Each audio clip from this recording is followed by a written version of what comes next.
A misteriosa história do enigmático cristal da coroa.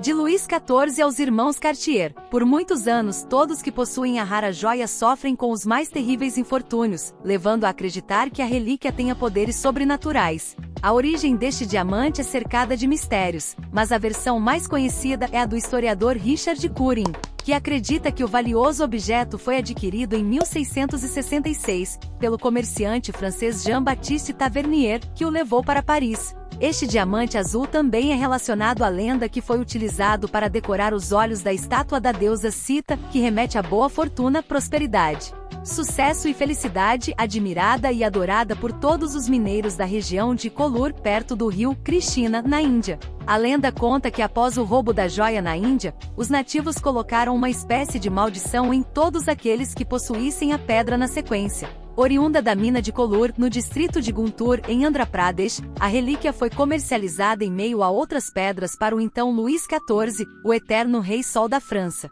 Em 1678, o monarca decidiu esculpir a pedra através de seu joalheiro e construiu um formato diferente. Ela então passou a ser conhecida como Diamant Bleu da Couronne de France, diamante azul da coroa da França. Na ocasião, o rei costumava utilizá-lo em sua gravata. O cristal, portanto, permaneceu na realeza francesa por mais de um século e foi utilizado tanto por Luís XVI, como por Maria Antonieta. O primeiro sinal dos poderes aconteceu durante a Revolução Francesa, quando os membros da família real estavam presos e as joias foram roubadas. Luís e Antonieta foram guilhotinados e a sentença ficou marcada na história. O diamante azul desapareceu em meio ao contexto da França naquela época e ficou décadas sem ter seu paradeiro descoberto. No século XIX, em 1812, a pedra foi encontrada por Daniel Eliasson, um comerciante inglês que adquiriu de John Francillon.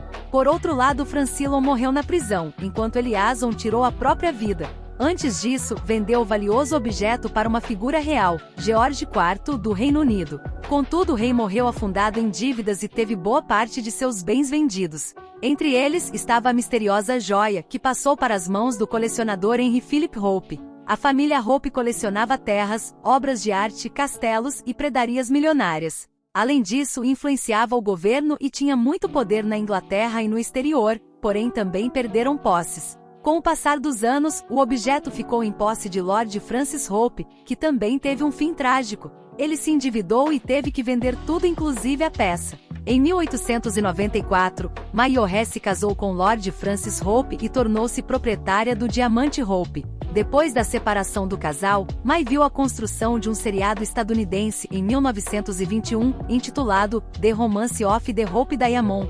A maldição da peça também chegou à escritora, que morreu em 1938 na miséria. Joseph Frankel Sons & Company, uma joalharia de Nova York, adquiriu a peça. Em poucos anos caíram em falência. Era mais uma vítima da maldição do diamante Hope. No ano de 1908, os grandes jornais suspeitaram da fama maldita da joia e publicaram reportagens para discutir o trágico destino dos últimos donos. Um dos artigos, intitulado O Diamante da Esperança, trouxe problemas a todos os que o possuíam, veiculou no Washington Post. Com a má fama, o valor da joia despencou, mas os irmãos S. Cartier, de Paris, a compraram.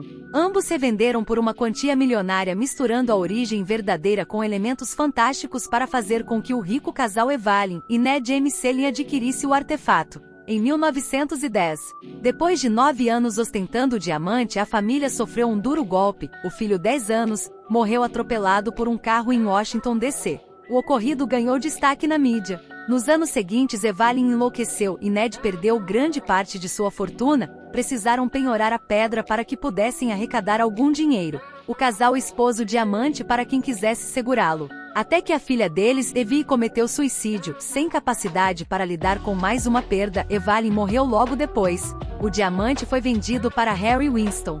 O renomado joalheiro jamais acreditou nas histórias assombradas, as considerava pura coincidência.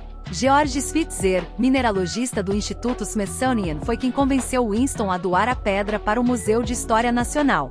Assim o fez. Em 10 de novembro de 1958, enviou em uma caixa simples de correio o cristal embrulhado.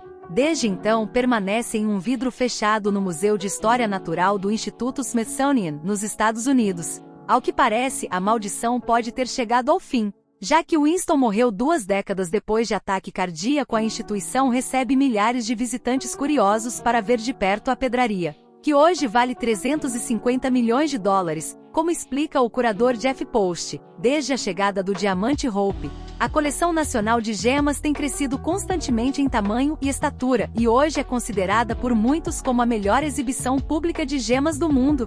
Para o Smithsonian, o diamante Hope obviamente tem sido uma fonte de boa sorte.